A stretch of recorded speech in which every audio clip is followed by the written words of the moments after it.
Perkenalkan, nama saya Widi Amani Rafida dari Ilmu Gizi 2018 dengan NIM 18.50.70.30.1111.005 dari kelas 4A1 kelompok 7. Di sini saya akan menjelaskan tentang analisa protein dengan menggunakan metode Biuret.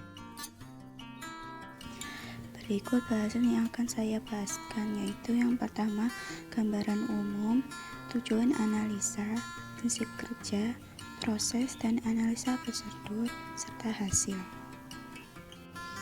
Lalu, apa sih protein itu? Protein merupakan makromolekul yang banyak ditemui dalam sel hidup dan merupakan komponen penting serta utama untuk sel hewan dan sel manusia. Selain itu, protein merupakan senyawa polimer yang tersusun atas asam amino di mana saling membentuk suatu ikatan peptida atau COOH-NH2.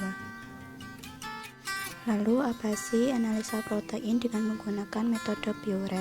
Analisa protein dengan menggunakan metode Biuret merupakan salah satu metode penentuan kadar protein dengan menggunakan larutan Biuret pada suasana basah bereaksi dengan ikatan peptida dari protein sampel yang mengakibatkan terjadinya perubahan warna dari larutan Biuret yang warna biru menjadi berwarna ungu atau violet.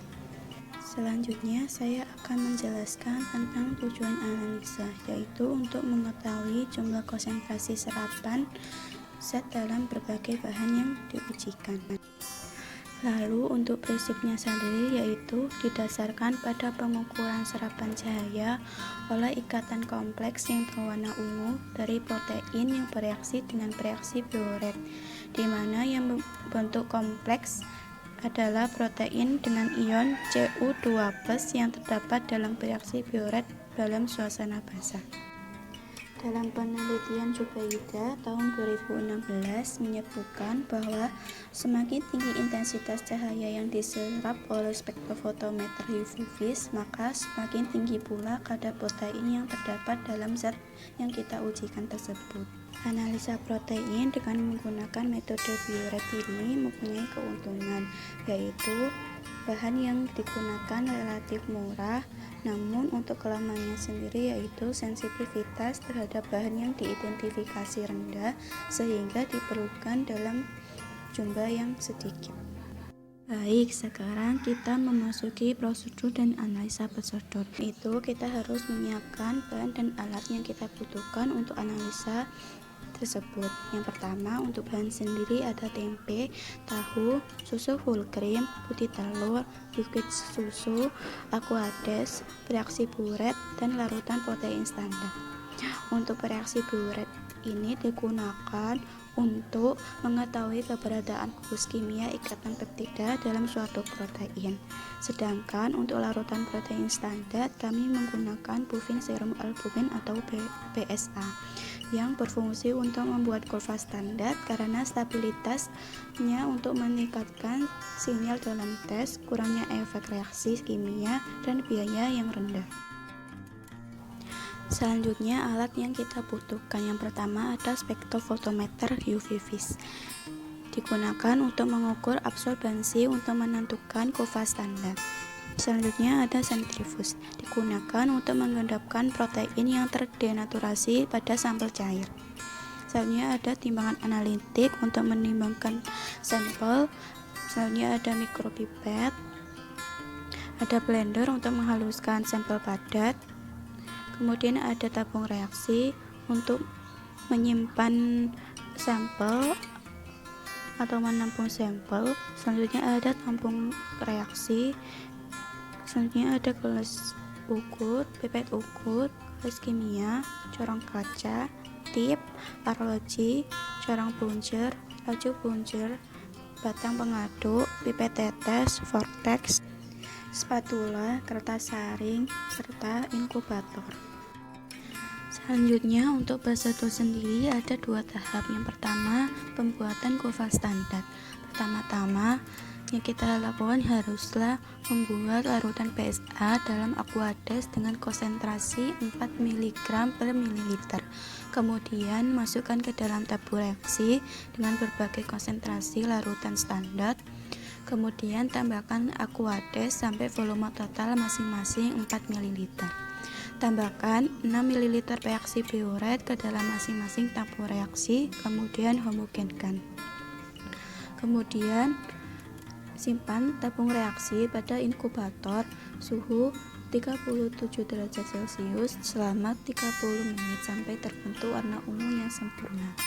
Ukur absorbansi larutan standar menggunakan spektrofotometer UV vis dengan panjang gelombang 540 nanometer.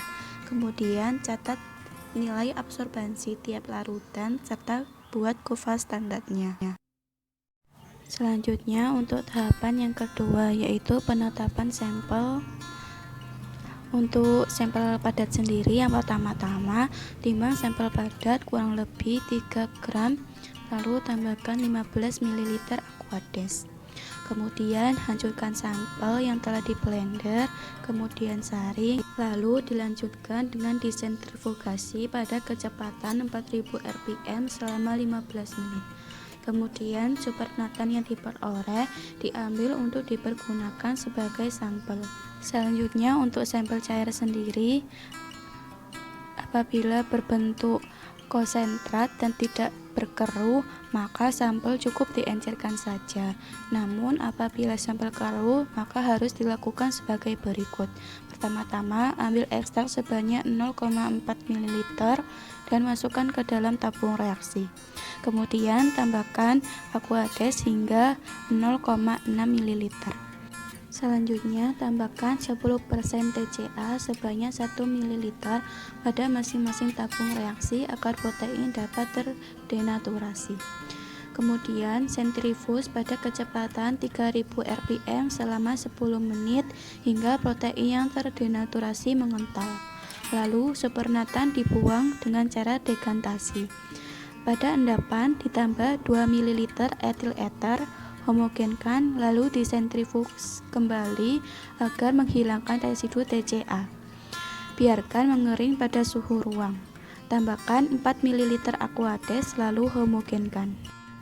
Selanjutnya, setelah larutan sampel yang didapat dan sudah siap, maka tambahkan 6 ml bereaksi biuret. Alkali dalam biuret ini akan melarutkan endapan yang tersisa. Kemudian inkubasi pada inkubator suhu 37 derajat Celcius selama 30 menit. Fungsi dari inkubasi tersebut adalah untuk penyesuaian larutan dan reaksi yang terjadi pada suhu tersebut. Kemudian langkah yang terakhir yaitu ukur absorbansi sampel dengan menggunakan spektrofotometer UV vis dengan panjang gelombang 540 nanometer.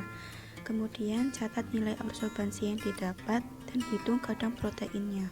Pengukuran absorbansi pada kedua tahap tersebut tujuan agar dapat mengetahui absorbansi sampel dengan larutan sampel yang lain, sehingga dapat membandingkan kadar konsentrasinya. Selanjutnya kita masuk pada hasil akhir.